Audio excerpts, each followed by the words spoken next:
The Amazing Spider-Man issue 149 in 1975.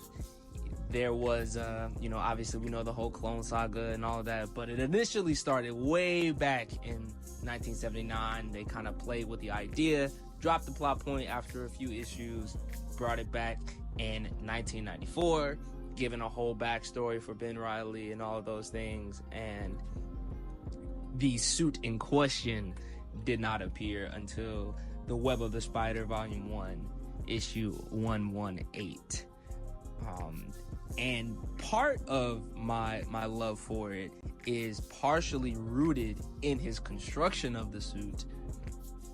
And within the construction of the suit, he is kind of going through making the suit. And I love this little moment because at this point in the story, he had already fought Peter Parker thinking he was Peter, found out he was a clone, went off for like 5 years, came back to help Peter with some other things. He was fighting a villain he thought he might not be able to beat, so they end up taking him down together. Peter realizes he's a cool dude, and so he decides to we can do this together. You know what I'm saying? You don't have to try to isolate yourself away. We can be chill. And I love the idea that he decides to be a Spider-Man, and there's a really great line that I really like at the end of this panel where he says, "But I guess I just can't keep away from certain motifs."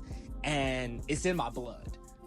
I love that idea that he recognizes that he wants to be different, because at that desire to be Spider-Man and to help people and do good, I still have a lot of the same struggle and pain that Peter felt. So the same things drove the mental process, but there's a little bit of divergence, and I really like that.